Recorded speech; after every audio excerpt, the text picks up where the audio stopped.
Hey guys, what's going on? It's Zando.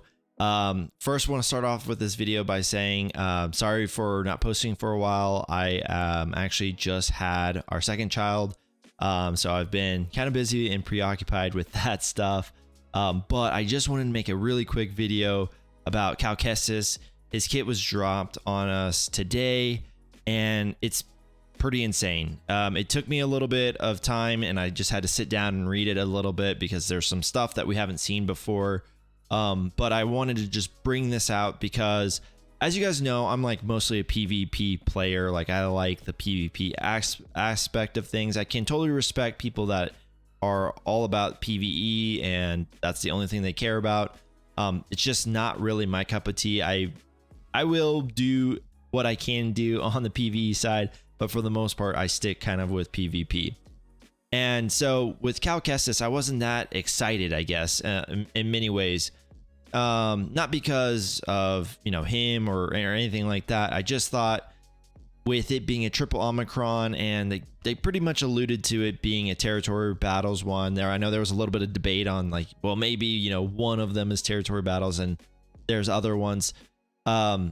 I was just mostly just like, okay, like that might be a PvE character, and like that's hard for me to do, but it's always fun to to get the kits and see what's happening. And I'm pleased to say, like, I think that this is going to make JML the best GL to use on offense, and that's huge because I think JML has seen his usage and like how far he can go and what his counters are and all that good stuff get kind of limited in the past few months, and even about a year. I would say we've kind of seen him kind of slowly decline.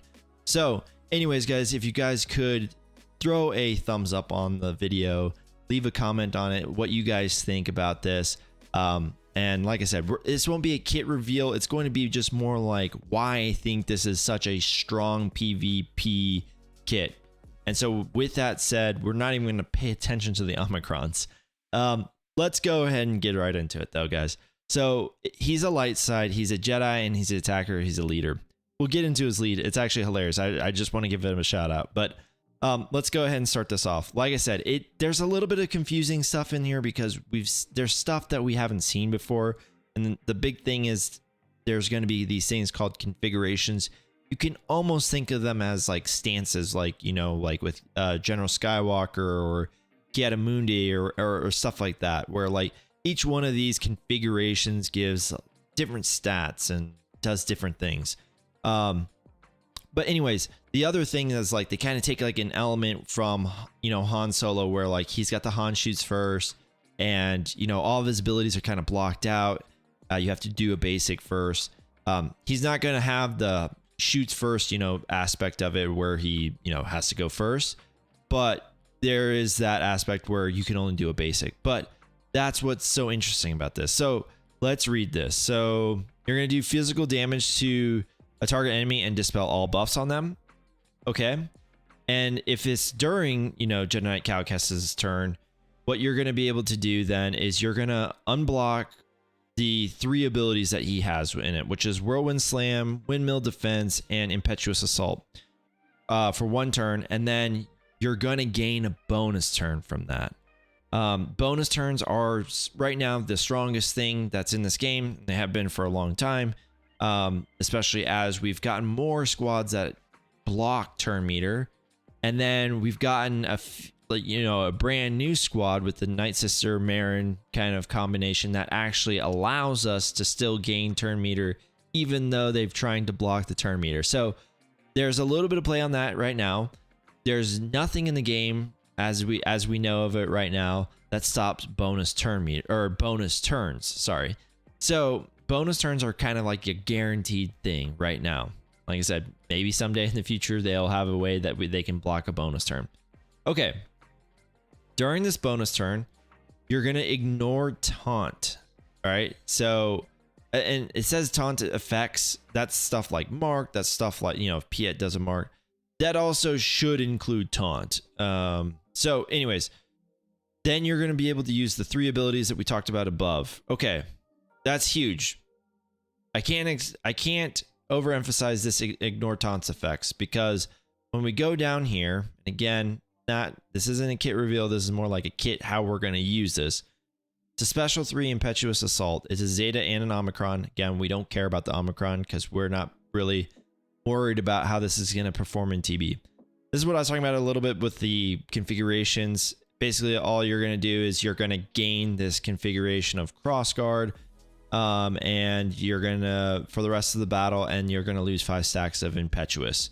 We can kind of go into what Impetuous is later on, because there's a lot going on in this kit. But this is what we need to highlight right here, guys. The first time Impetuous Assault is used, this encounter instantly defeats target enemy. Okay, so basically, what do we have here? Instant defeats aren't something that's new, though they are somewhat pretty rare. But what is new is that we can actually ignore the taunt, right? So think about Commander Ahsoka Tano, right? She can leap, she can force leap, but the problem usually is that we want to force leap. If we're doing like a JMK mirror, we want to force leap the opposing Commander Ahsoka Tano, just because she's got that unique, there's different kind of plays on that, but we want to leap her, right? The problem is that we can't get around GK, right? So we have to either leap GK, or we have to kind of build up our ult, do a short, or a quick ult, and then we can force leap onto their cat. We are completely bypassing that this time. Basically, the first time, and I don't know, his base stats. He might be really slow, but basically, the first time that we get a turn with Jedi Knight Cal Kestis, we are going to be able to ignore that taunt, go right for cat, and kill her. And what is a JMK team without cat, right? Like, that's certainly the current strategy behind JML versus JMK. It just sometimes can be hard with different crons, right? With the bulk crons just really adding to like how thick cat can be, right? You can really just sit there and kind of just waste a ton of time trying to kill cat. So that kind of solves JMK.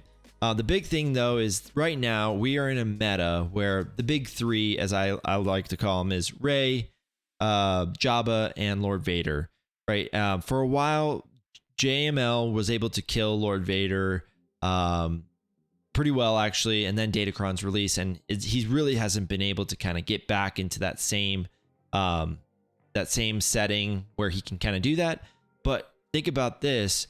Now you can ignore Royal Guard, you can ignore Ninth Sister, whoever tank they've got out there, and you can just do this Impetuous Assault onto not Darth Maul, regular Maul. And what is Lord Vader now without his buddy, his lifter unit? So this is a very interesting mechanic and move. We're able to kind of stop Lord Vader from getting his ult so fast.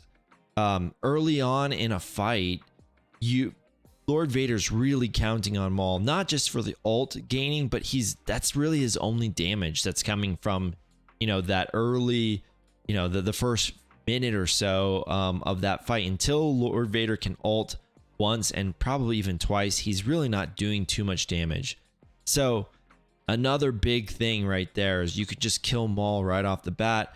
He's going to struggle to get his ult, and you'll be able to actually kind of control the fight from there. Okay, so then, so now Jabba, right? So of the big 3, the second one that we want to talk about, Jabba, right? Boush Leia. Boush Leia has kind of stopped JML because you can't do teachings, the lead ability from JML. And if you can instantly, though, get rid of her and ignore the Chrysanthemum taunt, you now have a fighting chance to actually get through Jabba, because 1, you can assist, so the first minute or so isn't wasted, and then 2, let's be honest, Boush Leia's animations take up half the fight anyways. So if you can get her out really quick, all of a sudden now you're just setting yourself up to a 5v4, and you can kind of go quick because the amount of damage that comes from Luke's lead ability is actually really good. And can't really be nerfed. So that's another one. And then, all right, so the last one is Rey. Now, Rey is a little bit trickier because you can't do instant defeats on Swolo for the first turn because he is, you know, he's got like his instant feat immunity. So there's ways to get around that though. We've been doing it with JMK Cat for a long time. So like I said, it's not like it's impossible. It's going to be, you're going to have to make sure that, you know, Ben solo has taken his first turn.